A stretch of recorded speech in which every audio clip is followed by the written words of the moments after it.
Na Terra dos Cacos, podcast sobre temas africanos do Jornal Público.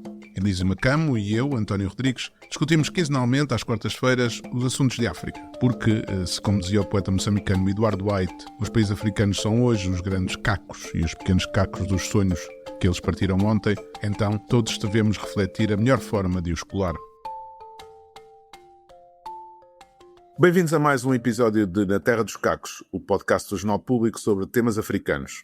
Desta vez eu, António Rodrigues e o professor Elísio Macamo vamos conversar sobre o Mundial de Futebol e as seleções africanas que vão disputar, sendo que uma delas, a África do Sul, tem mesmo a honra de jogar a partida inaugural frente a um dos anfitriões, o México, esta quinta-feira. Também conversaremos sobre a nova plataforma de reflexão estratégica sobre a África e o mundo, denominada Pensar Global, uma iniciativa da Edicenter Publicações, do grupo Executive angolano, em parceria com o SEGES, o Centro de Estudos de Ciências Jurídico-Económicas e Sociais da Faculdade de Direito da Universidade de Agostinho Neto, e com a AIPEX, a Agência de Investimento Privado e Promoção das Exportações de Angola. O orador da primeira edição já passou por este podcast. Trata-se do guineense Carlos Lopes, professor na Mandela School of Public Governance da Universidade da Cidade do Cabo, antigo secretário-geral adjunto das Nações Unidas, antigo conselheiro de Kofi Annan quando o ganês era secretário-geral da ONU e alto representante da União Africana para as relações com a União Europeia.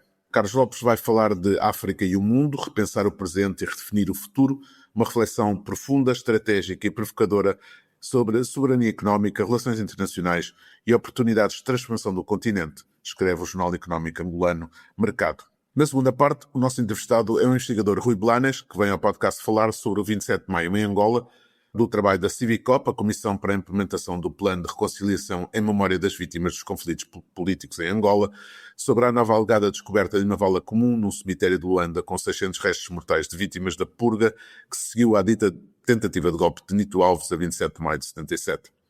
Blanes, antropólogo, principal investigador do Centro em Rede de Investigação em Antropologia, ligado a 4 instituições de ensino superior portuguesas, o ISCTE, a Universidade Nova, a Universidade de Coimbra e a Universidade do Minho, está a escrever um livro sobre 27 de maio para publicar no próximo ano, quando se assinalam 50 anos do alegado golpe. Feita a introdução, passemos à discussão. Esta quinta-feira arranca o maior Mundial de Futebol de sempre. Pela primeira vez, haverá 48 seleções a disputar a prova, que se realiza em 3 países, Canadá, Estados Unidos e México.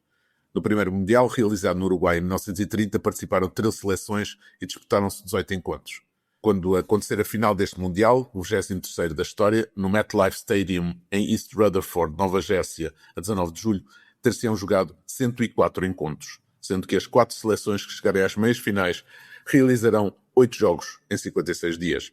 Com mais de 16 seleções que em 2022, é natural que o número de equipas do continente africano também tenha aumentado, que serão 10, o que permite, por exemplo, ao Cabo Verde disputar o primeiro campeonato do mundo da sua história. Não é a única seleção debutante, há mais 3, Curaçao, Jordânia e Uzbequistão. Curaçao roubou mesmo o estatuto mais pequena nação a disputar o Mundial a Cabo Verde. Depois de Marrocos ter conseguido fazer história no anterior Mundial, disputado no Qatar, tornando-se na primeira seleção africana a chegar às meias finais, acabou por ficar em 4º lugar, aumenta as expectativas em relação a este torneio. Será que teremos pela primeira vez na história uma seleção africana na final? A Confederação Africana de Futebol é a terceira com o maior número de vitórias em mundiais, depois de Europa e da América do Sul, mas nunca conseguiu pôr em causa a hegemonia de europeus e sul-americanos entre os detentores do troféu. África do Sul, Argélia, Cabo Verde, Costa do Marfim, Egito, Gana, Marrocos, República Democrática do Congo, Senegal e Tunísia são as seleções que se aprestam a defender a honra africana e que sonham em ser as primeiras a chegar à final. Professor, depois da brilhante campanha de Marrocos em 2022 no Qatar, acha que poderemos esperar que alguma destas seleções possa chegar à final? Em qual delas é que deposita a confiança? Ou a sua maior esperança? Não, eu espero que Cabo Verde chegue à final, né? Apesar de ser debutante, mas eu acho que é uma equipa, é uma seleção com muita experiência, né? O que é impressionante em relação a Cabo Verde é que ao longo dos anos eles foram melhorando. Portanto, os resultados que eles tiveram no passado, e é bom não esquecer que no último Mundial, quer dizer, eles falharam por um triz, né? E também por uma questão formal, né? Porque tinham conseguido fazer a qualificação, pelo menos do ponto de vista desportivo, né? Então, eu acho que eles têm muita estabilidade para realmente chegar até o fim deste campeonato aqui. Mas eu ficaria satisfeito, naturalmente, se a final toda fosse disputada entre países africanos.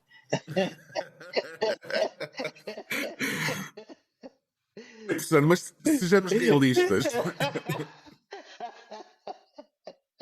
Vamos ver, vamos ver. Quer dizer, o que é interessante para mim é que é uma Copa que está a acontecer no meio de muitos sinais problemáticos do ponto de vista político, né? É verdade que a gente sempre tem dito que a política não devia entrar na Copa, mas sempre entrou, né? Com boicotes disto, mais aquilo. Mas agora estamos com uma situação de facto que põe à prova a própria coerência da FIFA, né? Por exemplo, essas notícias que estamos a ver, o árbitro da Somália que não deixaram entrar, depois a dança que está a acontecer com as seleções que chegam e que são revistadas na pista praticamente. Portanto, todas essas coisas que marcam, não sei, o processo de incivilização na América, que estão a ser exprimidas nisso aqui, levantam problemas muito interessantes, né? Porque é que, por exemplo, não há o tipo de discussão que houve quando se tratou de outros países, mesmo quando foi o campeonato na Rússia, né? Houve muita discussão que tinha muito a ver com a forma como a política na Rússia estava a ser feita. E, há um certo sentido em que agora não é realmente diferente, né? Ou quando foi o Qatar também. Então, todas essas questões, pronto, desafiam a toda a gente a perguntar pela coerência, né? Também há aqui uma questão que é a FIFA e o Mundial. A FIFA transformou o Mundial num negócio à escala global e o que lhes interessa menos nesta história parece ser o futebol, não é? Portanto, o que lhes interessa são outras coisas. O Gianni Infantino tornou-se num verdadeiro homem de negócios que só interessam outras coisas que não a parte esportiva da questão. Para além disso, também essa ideia de que a política não entra no futebol sempre me pareceu muito hipócrita, porque a única política que não entra no futebol será uma política de esquerda, ou seja, será para a defesa do desporto, para a defesa do espectador normal, daquele que gosta de futebol, e que os preços exorbitantes dos bilhetes fazem com que estejam afastados do estádio, que tenham que ver pela televisão como veem todos os outros. Eu estava a ler uma reportagem do Guardian e havia alguém que diz que morava a 40 minutos de um estádio e queria ver pela televisão porque simplesmente não tem capacidade financeira para comprar bilhetes aos preços a que eles estão a ser praticados. E, portanto, acho que se está a secundarizar tudo isso. Mas depois, pronto, é um Mundial e eu faço questão de tentar ver o máximo de jogos possível porque essa é a festa, não é? Quer dizer, mas depois, há aqui também, continuando em relação aos africanos, a presença de Cabo Verde por si só é um feito histórico. E quando fala nessa ideia de que Cabo Verde poderá chegar à final, logicamente estará a exagerar um bocadinho, até porque o Cabo Verde ficou no grupo com Espanha, Uruguai e Arábia Saudita, ou seja, são adversários importantes, principalmente a Espanha e o Uruguai, os dois já vencedores do Campeonato do Mundo, do Mundial. A Arábia Saudita que está cada vez mais a jogar um futebol de dimensão mundial. Acha que se Cabo Verde conseguir uma vitória já terá alcançado, já se poderá fazer um balanço político positivo da sua participação? Sim, olha, António, acho que já deu para perceber que eu sou muito otimista, né? Então, Acho que quem nos ouve eu não estou a pensar nesses termos. Bom, para já, eu acho que o simples fato de Cabo Verde ter conseguido chegar à final da Copa, né? Portanto, a Copa, sim, já é muito, né? Isso é muito, mas eu acho que logrou isso por causa de um bom trabalho que fez. Então, não me surpreenderia se fizesse ainda mais do que isso aí. É verdade que não está num grupo, porque essas coisas também têm a ver com os grupos com os quais a gente calha, né? E não calhou num bom grupo, podia ter calhado num grupo como o que a Alemanha tem, por exemplo, que não é um grande grupo, né? Mas não é o caso. Mas como aqui é um pouco como o princípio de um campeonato de taça, não é? É sempre um jogo, né? Então, no jogo tudo é possível. Não é um campeonato com duas voltas. No jogo tudo é possível. Depois entram fatores psicológicos. Bom, não quero entrar nesses detalhes técnicos porque não Sim, quero sim. expor a minha ignorância em relação ao futebol. Mas, quer dizer, para puxar um pouco as coisas para o lado que mais entendo, eu acho que o que está a ser vindicado aqui é um trabalho sólido, né? Então a gente quer ver esse trabalho realmente a ser recompensado. E eu acho que Cabo Verde tem tudo para que isso de facto aconteça. Tem dois jogadores, dois ou três, que ganharam a Taça de Portugal a partir como a equipa da segunda divisão, né? Professor, tinha que me lembrar logo de coisas tristes para mim. A mim também dói, né? Porque torço pelo Sporting, né? Então, eu acho que tudo isso é possível, mas de resto, eu penso que estão lá seleções africanas que têm se destacado pelo bom trabalho que têm feito ao longo dos anos.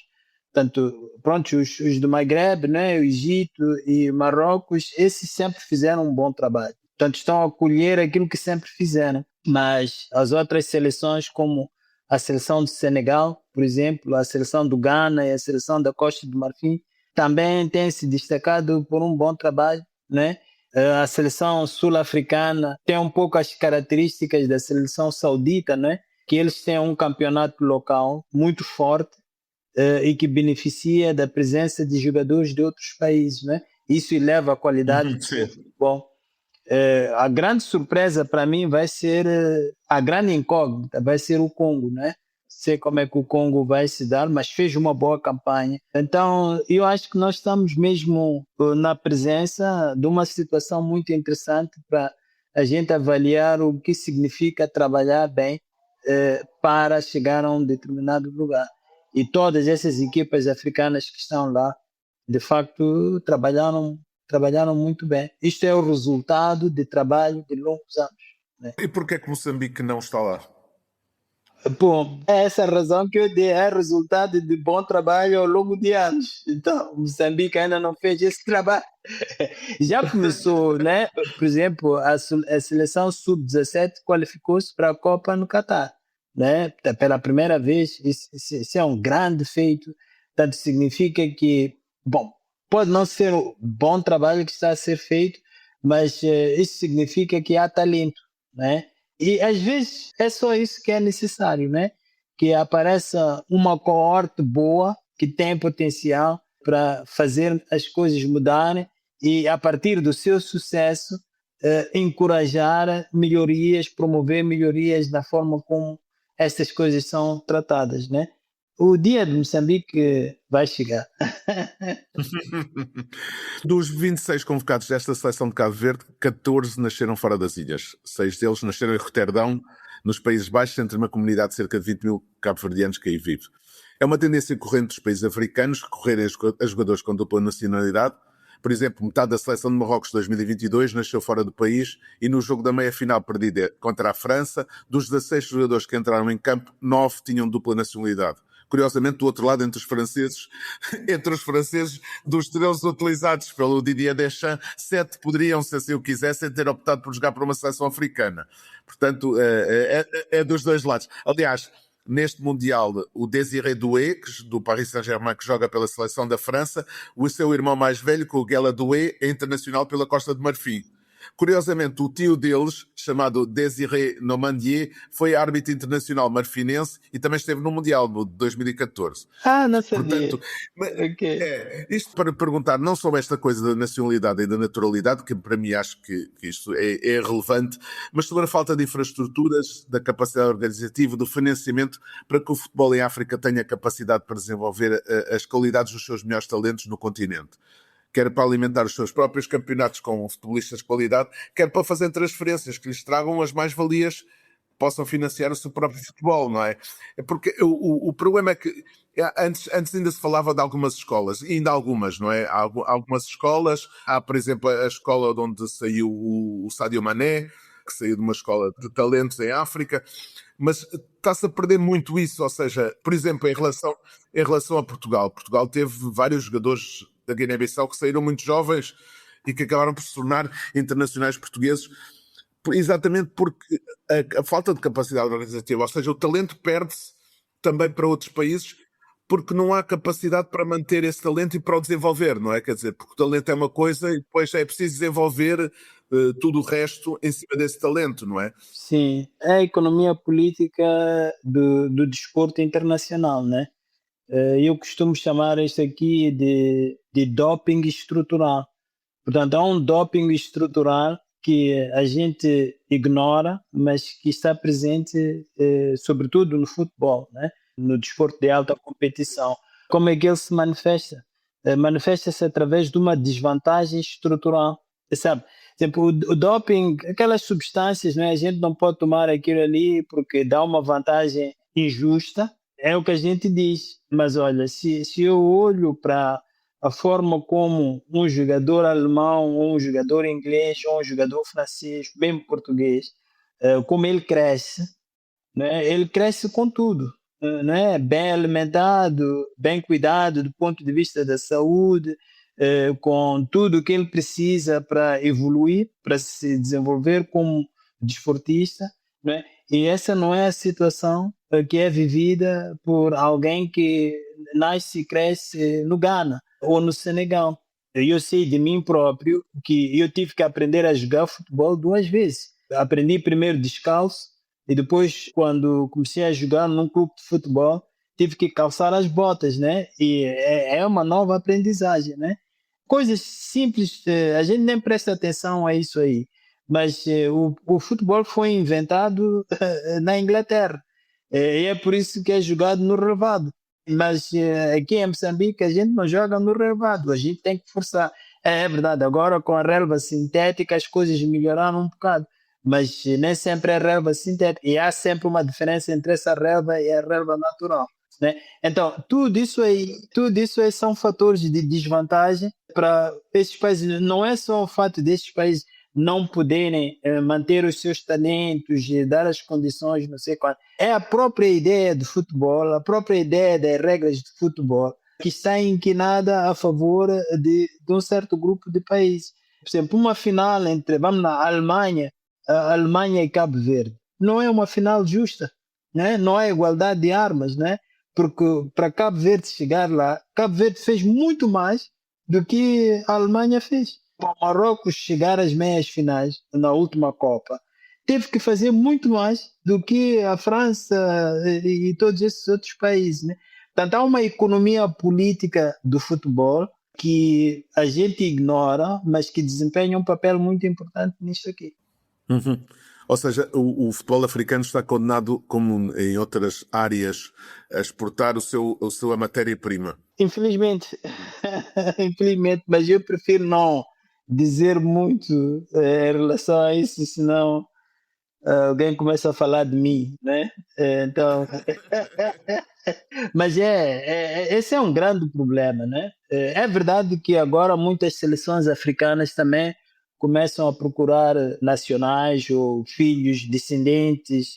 A seleção moçambicana tem alguns jogadores, por exemplo, portugueses, mas que têm pais moçambicanos e pronto, e integra, né? Sim, sim. Sim, Cabo Verde também faz o mesmo, não é? Portanto, Faz o mesmo. estes 14, é. Sim, sim. E acho que faz muito bem, e acho que faz muito bem. Bem, o tema já vai longo, poderíamos continuar Sim, na sim. conversa, mas acho que temos que passar ao segundo tema, que terá que ser forçosamente mais abreviado.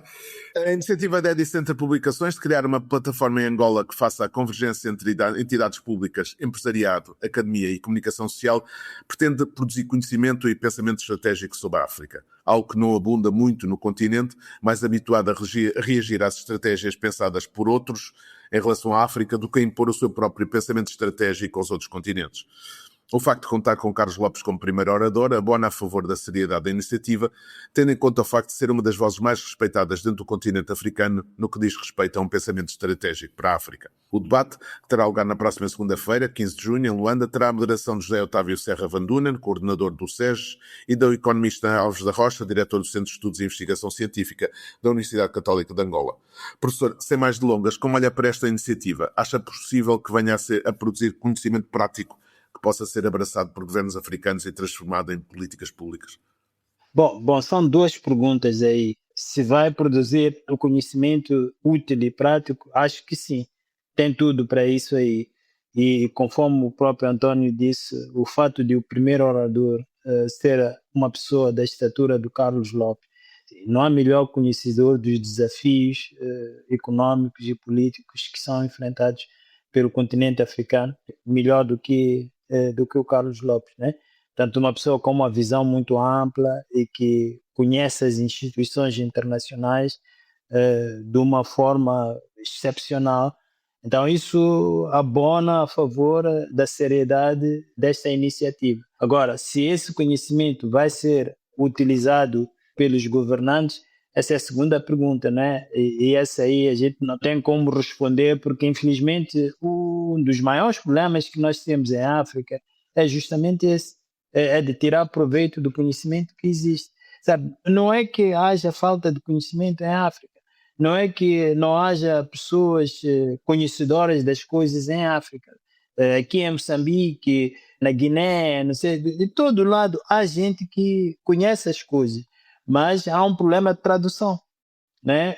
Por quê? Porque a concepção que nós temos de governação continua a ser aquela que está muito orientada, espero não ser mal entendido aqui, mas está muito orientada para resultados, né? Querem resultados, mas para se ter resultados é preciso olhar para o processo, né? E o processo consiste sempre na criação de condições. E são poucos os governantes, na verdade, não conheço nenhum governante africano que se preocupa seriamente, que olha para a governação como a criação de condições para aqui, né? Para que eu possa fazer aquilo que preciso de fazer, né? Nós temos visto, eu tenho criticado muito isto aqui, eu tenho chamado a atenção para isso, que qualquer política pública tem três elementos, né? Tem os objetivos, aquilo que se quer alcançar, tem as políticas, são as medidas que precisam ser adotadas, né? E nós somos muito bons a pensar nos objetivos e nas medidas, né? Mas há uma terceira componente para a qual ninguém olha, e é a componente da criação de condições para que essas medidas sejam eficazes, né? Para que elas funcionem, né? Então, boa ideia criar, ter esta iniciativa, boa ideia produzir conhecimento, mas agora, que condições é que os angolanos criaram para que este conhecimento aqui possa realmente ser utilizado, que tenha impacto?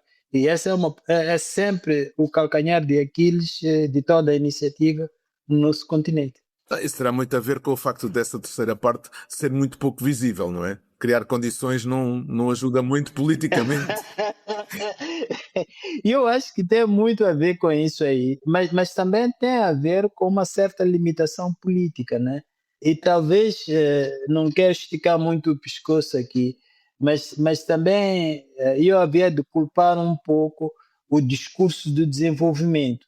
O discurso do desenvolvimento tem afetado muito, de forma negativa, a governação em África, né? Porque ele encoraja muito essa ideia de que a gente tem que olhar para os fins últimos, né? Então a gente começa a apreciar, a avaliar a política a partir das intenções, né? E não é a melhor maneira de fazer avaliação política, né? Não são as intenções, o processo é que conta, não é? As condições que são criadas, isso sim, isso é o que conta. Mas nós estamos a viver num mundo que dá muito valor às intenções. O mundo do desenvolvimento faz muito isso aí. E os nossos governantes acabam caindo também nessa cilada, nessa armadilha. E eles avaliam tudo o que fazem a partir das boas intenções que anunciam, mas não a partir das condições que precisam de criar para que, de facto, essas coisas que querem fazer possam acontecer, né? Isso só me faz lembrar das várias vezes em que os políticos fazem a inauguração da primeira pedra de determinados edifícios. Às vezes são 3 e 4 vezes a primeira pedra, porque a primeira pedra é fácil, o resto é que é mais difícil. Exatamente. É isso, é isso. Não, eu tenho visto isso um pouco por todo lado, né? É uma espécie de doença, até. Por exemplo, mesmo em Moçambique foi adotada uma nova legislação que é muito boa, é muito interessante sobre o conteúdo local, né? Para que as coisas sejam transformadas aqui, para que se dê mais valor aos empresários locais e por aí fora. É uma excelente ideia e está toda a gente a festejar isso aí. Agora, o curioso é que ninguém está a falar das condições que foram criadas para que isso realmente aconteça, né? Então, daqui a 5 anos, 10 anos, 15 anos, havemos de estar ainda na mesma conversa, né? Precisamos de conteúdo local. Por quê? Porque a discussão não foi sobre essas condições, né? Então, há uma limitação política muito grande e ela volta a levantar-se, por exemplo, no caso desta excelente iniciativa angolana. Damos por encerrado aqui a primeira parte deste podcast. Passemos então à conversa com o nosso convidado deste episódio, o investigador Rui Blanes.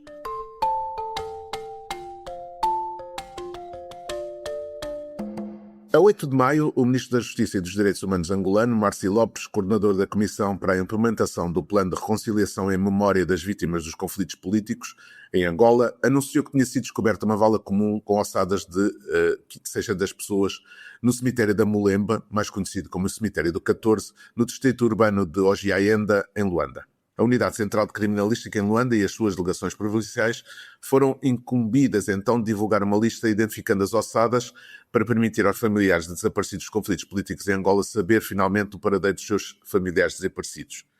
Isto especialmente para as vítimas da purga que seguiu a alegada tentativa de golpe de Estado liderada pelo então Ministro da Administração Interna, Nito Alves, que terá levado à morte de milhares de pessoas em 1977. O número exato não é conhecido, pode ir de 2.000 até 40.000.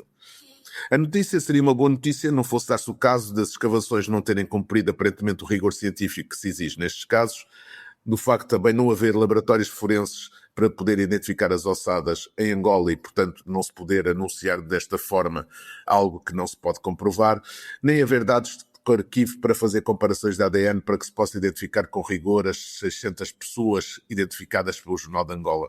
No fundo, o que a Civicop e o governo de Angola estão a fazer é causar mais dano e trauma aos familiares dessas pessoas, cujos restos dizem ter sido identificados, mas com métodos científicos, éticos e deontológicos condenáveis. Rui Blanes, antes de mais, obrigado por estar aqui neste podcast. Começava por perguntar o que pensa este anúncio da Civicop e o que é que pensa desta situação. Obrigado, boa tarde e é um gosto de estar aqui convosco. Eu sou escutante assíduo do podcast.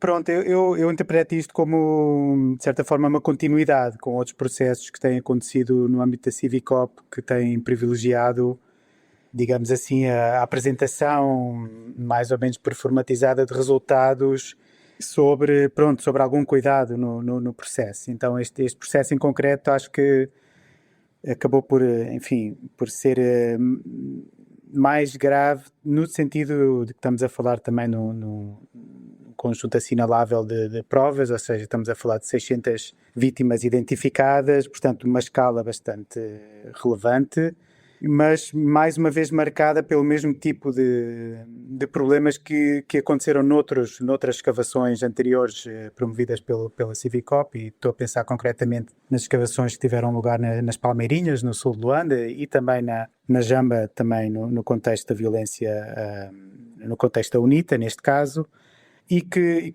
resultou num processo que, mesmo para quem não está dentro ou não participa no processo como vítima, é bastante doloroso de ver, não é? Ou seja, estamos a falar, como o António referiu, de uma série de procedimentos que chocam, mesmo só visionando a reportagem, que chocam, mas também por toda uma série de coisas que não são ditas ali, não é? Ou seja, só para dar um exemplo, o ministro Marci Lopes anuncia numa reportagem que demoraram 5 anos a fazer uma pesquisa no local, que já teve em tempos, aliás, a famosa imagem do 27 de maio, que é um mural a dizer aqui jazem as vítimas, estava a apontar precisamente para este espaço. Portanto, demorar a dizer aqui, estão aqui as vítimas, portanto, é um bocado difícil entender como é que se demora tanto tempo para depois fazer um anúncio, num contexto de pompa e circunstância, mas sem realmente acomodar aqui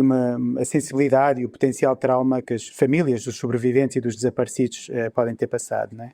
E, portanto, e depois, passa por todo este processo, digamos assim, do procedimento forense, que é muito duro de observar, não é? Que passa pelo manuseamento, do processo de escavação em si, que não segue as recomendações, digamos assim, da antropologia forense, as recomendações internacionais e as boas práticas, os processos de identificação e do manuseamento das provas.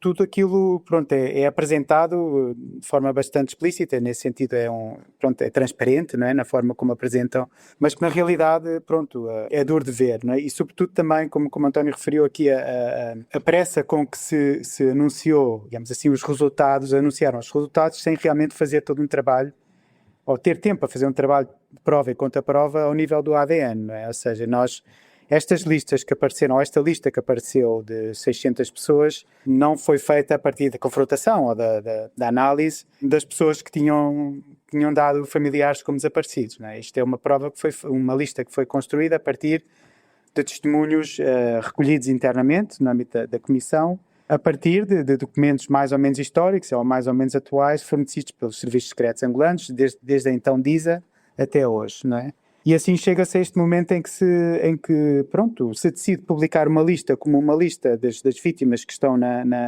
no cemitério do 14 sem fazer essa prova. E depois acontece o que infelizmente se temia, que é a lista conter pessoas que estão vivas ainda e conter pessoas que foram assassinadas ou executadas no âmbito do 27 de maio, a milhares de quilómetros de distância, não é? Neste caso estou a pensar concretamente no Elisiário Vieira Lopes, no Mochico, e cujos restos mortais aparecem, alegadamente, pelo menos, em Luanda, não é? Portanto, este tipo de situações que, falando do ponto de vista dos familiares das vítimas, podiam ter sido evitadas na forma como isto podia ter sido gerido. Não é? Seria estranhíssimo executá-lo no Mochico e depois levá-lo para Luanda, para uma vala comum, onde ninguém é identificado, não é? Quer dizer, é um bocado estranho. Isto tem a ver com algum amadorismo ou é mesmo politicamente algo ativo? Ou seja, de vez em quando anuncia-se qualquer coisa que é para mostrar que há trabalho, mas mais nada do que isso? Tem havido muita interpretação em relação sobretudo em relação ao timing destas coisas e à gestão da informação em relação a estes processos, né? Não tem sido muito linear e parte das acusações que se fazem a esta comissão tem a ver com a falta por um lado, uma falta de autonomia em relação às partes interessadas, historicamente, mas também em relação à metodologia. E neste sentido, quer dizer, uma possível interpretação é um amadorismo, podia ser a interpretação mais fácil. Há interpretações que fazem uma ligação a estes timings destas grandes descobertas com, enfim, interesses políticos mais ou menos imediatos, que podem ter a ver com contextos eleitorais ou pré-eleitorais, né? Ver os momentos em que estes anúncios foram feitos. Por exemplo, no caso da Jamba surgiu esta questão, quando em 2023 o governo construiu-se toda uma publicidade em torno da escavação que estava a ser feita na Jamba. Tudo isto acontecia num momento em que interessava desconstruir um bocado a UNITA no contexto pós-eleitoral e então uma leitura foi em agosto de 2023, que foi precisamente agosto, no mês de nascimento de Jonas Savimbi. E, portanto, há uma leitura que, enfim, são várias leituras. Outra é mais do que um amadorismo, pode ser uma simples arrogância, né? No sentido de que sentir que não há uma obrigação de correspondência com a realidade, não é? E com esta ideia quase autológica de dizer, bom, nós apresentamos isto e não precisamos de dar a satisfação, não é? Ou seja, não tem razão para poder ter que explicar mais do que foi apresentado. E depois uma outra linha de interpretação, que é uma linha que eu também tenho estado a trabalhar, que é esta relação com a agenda dos direitos humanos, né? Como Angola está integrada, obviamente, numa agenda africana e internacional e global dos direitos humanos, mas com uma dimensão um bocado perversa, que é, o país assina os protocolos, o país apresenta certo tipo de iniciativas e resultados ao nível dos direitos humanos que lhe permite depois não dar satisfação noutros aspectos, não é? Ou seja, nós podemos fazer duas histórias concomitantes da Angola independente que tem a ver com, pronto, uma Angola que está a seguir e a integrar-se, digamos assim, no regime e nas políticas globais de direitos humanos, ao mesmo tempo que é um país que está a violar constantemente direitos humanos, não é? Ou seja, e há esta dimensão um bocado perversa da performatividade dos direitos humanos contra a prática dos direitos humanos. E uma ilustração disto é precisamente entender qual é o espaço ou não o espaço que organizações de luta pelos direitos humanos em Angola não ocupam. Ou seja, qual é a possibilidade, as condições de possibilidade ou impossibilidade deste tipo de organizações que se dizem de luta pelos direitos humanos em Angola, né? Portanto, é um conjunto de várias. Talvez a linha de interpretação mais fácil seria, pronto, isto é puro amadorismo, mas talvez seja mais do que isso, né?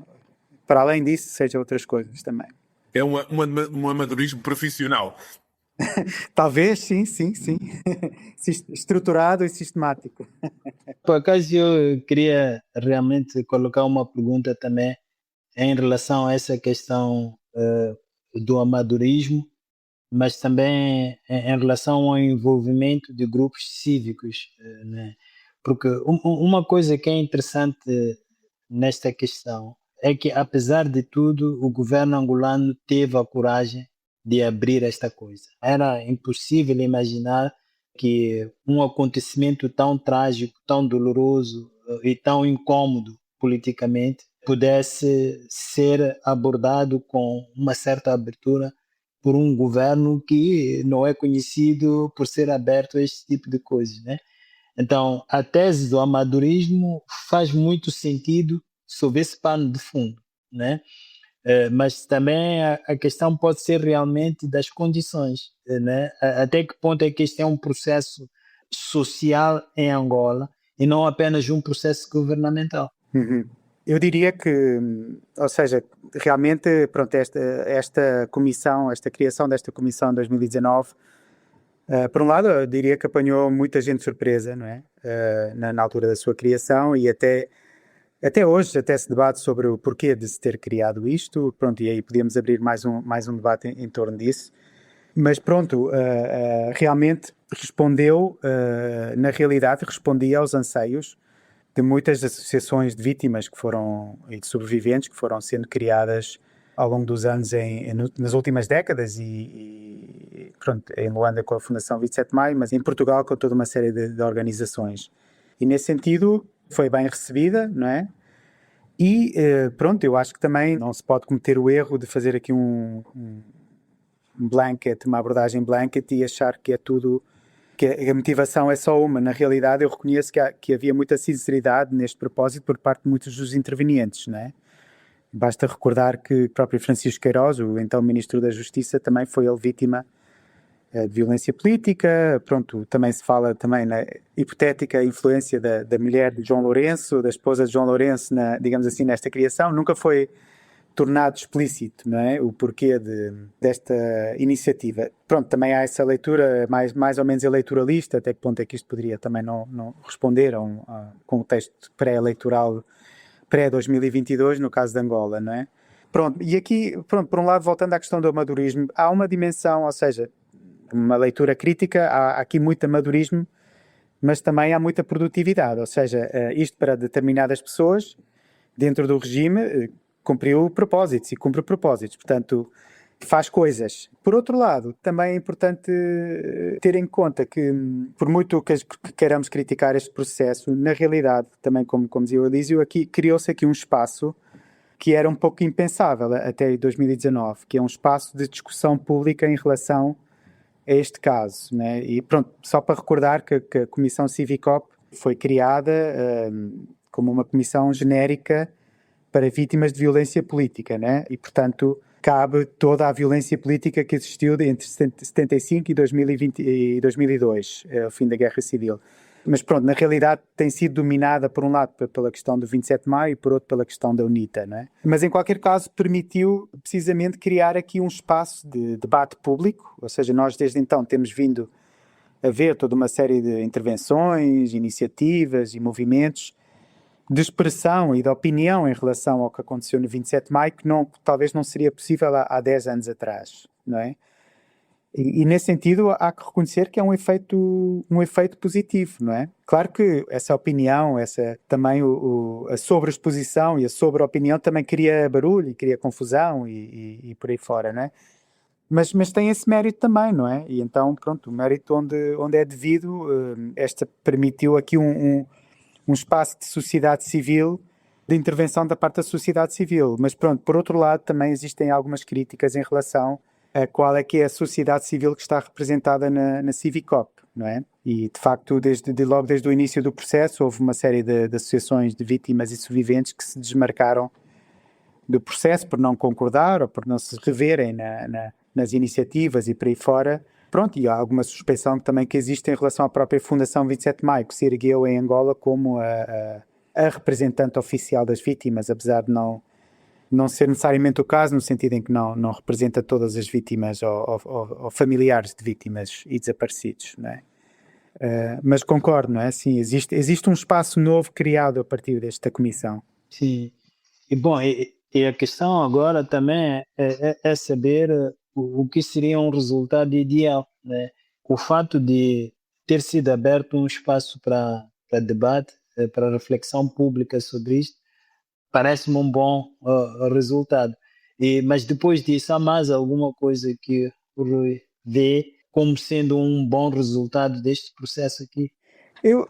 Quer dizer, a resposta até é tão simples que dói, não é? Ou seja, que era simplesmente um procedimento normal, ou seja, que de facto, ou seja, pronto, voltando um bocado atrás, esta comissão foi constituída, como o próprio nome indica, num contexto de um plano de reconciliação, não é? Portanto, é uma comissão de reconciliação, mas não é necessariamente uma comissão de verdade e de justiça, não é? Portanto, não assumiu essa missão, não é? Por outro lado, mais tarde acabou por assumir constituir dentro dessa comissão uma comissão de averiguação e certificação de óbito das vítimas dos conflitos políticos, através da qual foi realizando toda uma série de atividades de entrega de certidões de óbito, funerais de Estado e por aí fora, não é? Foi o que aconteceu, por exemplo, com o Nito Alves. Mas, claro, nós vamos percebendo, e houve aqui uma série de intervenções por parte de vários especialistas e profissionais, e estou a falar a nível forense, que foram identificando que realmente, pronto, todas as recomendações foram atropeladas, não é? Assim, em termos de um procedimento normal de dizer, ok, vamos com a devida sensibilidade e cuidado, vamos identificar as vítimas, vamos criar um contexto de confiança para que os familiares possam reconhecer que estamos aqui a fazer um trabalho de cura através e de reconciliação, através de um trabalho sério. Isto não passou, ou seja, como é que se faz uma comissão de verdade ou de justiça? Quer dizer, há vários caminhos itinerários, há uma jurisprudência e há uns casos anteriores que podiam ter sido considerados, o caso da África do Sul, o caso da Ruanda, também na América Latina, toda uma série de processos.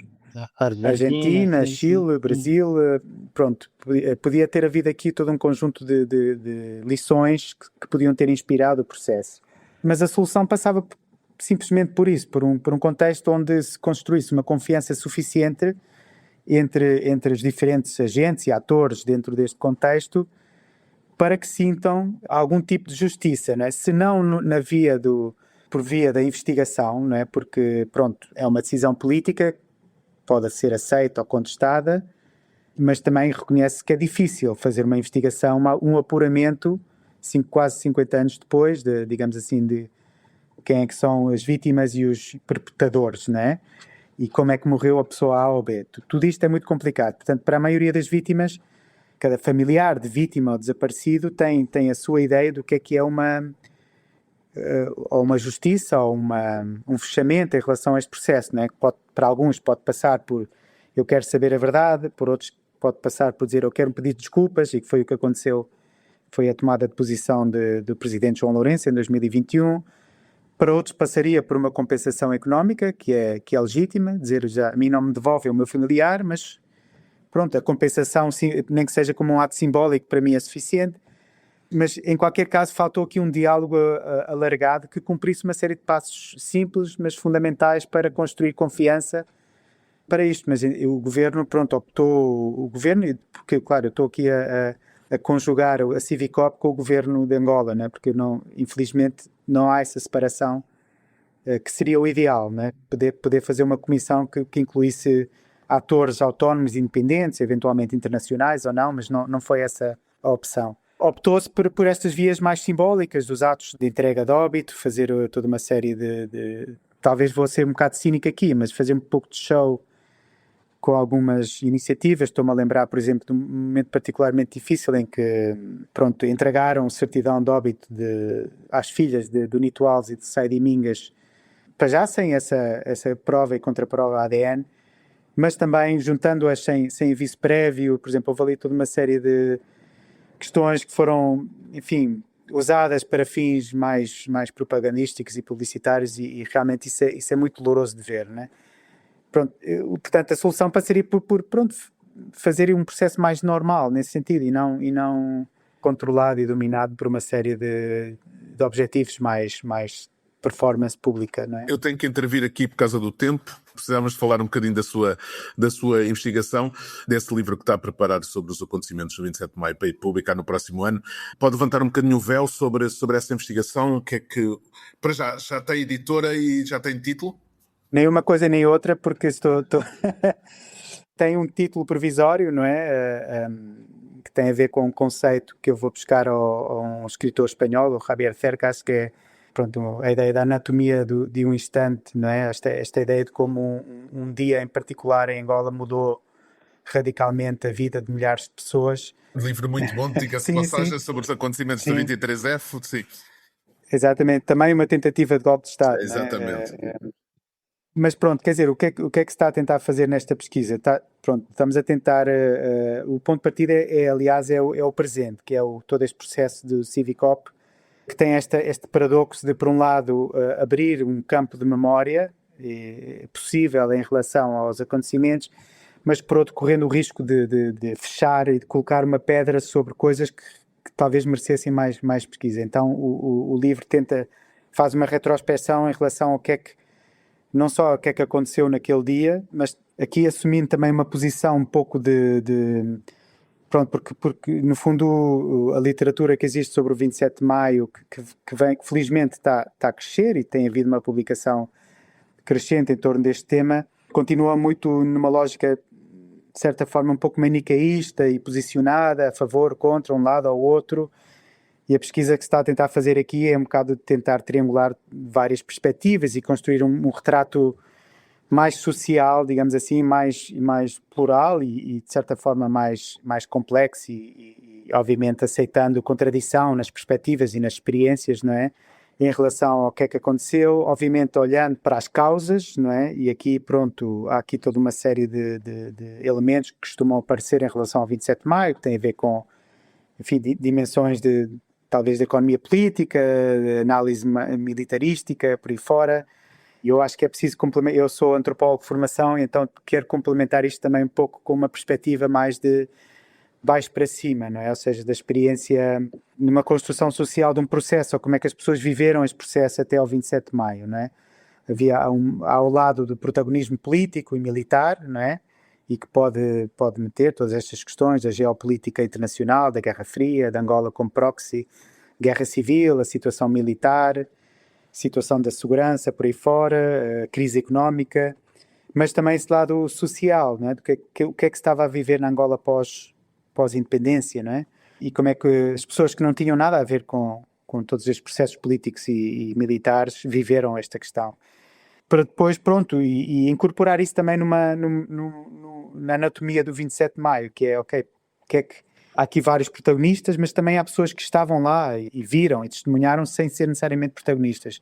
Então isto é uma espécie de patchwork, não é? De tentar suturar aqui toda uma série de perspectivas para tentar construir uma história social daquilo, e depois também refletir um pouco sobre a história da memória em relação ao 27 de maio, ou seja, como é que o 27 de maio foi sendo recordado e não recordado e silenciado, né? Nós temos um livro da Lara Paulsen de há 10 anos atrás, sensivelmente, que falava, pronto, nesta questão da censura e do silêncio em torno deste processo, e hoje estamos num momento diferente, não é? Então o que é que isto faz à memória do 27 de Maio, não é? Toda esta trajetória de 50 anos em que tivemos diferentes momentos em que houve tentativas de reivindicação ou tentativas de silenciamento em relação a este processo. Portanto, o livro tenta, de certa forma, socializar e pluralizar toda esta memória, não é? Porque, pronto, voltando um pouco atrás, há aqui toda uma série de teses e teorias, umas que apontam, não é? Porque é que se deu o 27 de Maio, não é? Questões que têm a ver com questões raciais, questões de protagonismo político, questões de rivalidades, há aqui toda uma série de questões ideológicas, questões de espionagem, de serviço secreto. Pronto, há aqui toda uma série de teses que, no fundo, não é obrigatório escolher uma em detrimento da outra, senão entendê-las todas na sua conjunção e como elas foram participando neste processo, não é? Portanto, é um pouco por aí que se está a escrever o livro. E aproveitando também este momento de que, felizmente, nesse sentido, o 27 de Maio já pode ser uma coisa pública, um debate público e não um debate fechado, não é? Rui, já não temos mais tempo. Temos que acabar por aqui, porque é finito. Passou num instante. Passa no instante. Muito obrigado por esta conversa. Foi um prazer tê-lo aqui connosco. Muito obrigado e continua a escutar o podcast. Claro. Eu é que agradeço. Já agora aproveitemos. Exatamente, e vou partilhar com os colegas para toda a gente ouvir. Um abraço então. Ok, muito obrigado então. Um abraço.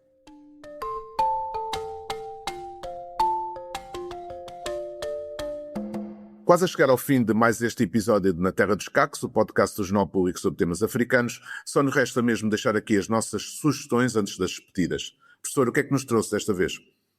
Bom, eu trago música desta vez. Como estou em Moçambique, a música fica ainda mais presente no meu imaginário e eu vi que haverá um recital Afro-Jazz, um festival chamado Festival Entre Quintas, acho que vai ser em Portugal, no dia 27 de junho, e vai estar lá um músico moçambicano, um grande amigo e que já esteve conosco aqui no podcast, que é o Stuart, não é? Do Sucumã. Ele vai estar lá a atuar e acho que seria uma excelente coisa. Vai ser na localidade de Casa Cadaval, em Muj, e acho que vai ser uma coisa muito interessante. É o Recital Afro Jazz, Festival Entre Quintas. Ok, eu pela minha parte venho falar de um livro que será lançado amanhã, quinta-feira, no Centro Cultural de Cabo Verde, em Lisboa. Trata-se de Afrocalipse, o novo livro de Mário Lúcio Souza, o cantor, compositor e escritor cabo-verdiano que chegou a ser Ministro da Cultura de Cabo Verde. Editado pelo Dom Quixote, Afrocalipse é um romance sobre um ditador africano que recusa eleições e vive à custa da miséria do seu povo. Baseia-se em factos reais, mas recusa identificar-se com algum país ou ditador em concreto. Quem quiser que vista a carapuça. Dito isto, só nos resta agradecer por ter gostado da nossa companhia para chegar até aqui. Voltamos daqui a 15 dias com um novo programa. Não se esqueça que na próxima quarta-feira tem crónica da professora Elísia Macano nas páginas do Público. Professora, como sempre, foi um prazer falar consigo. Para mim também foi um grande prazer, António.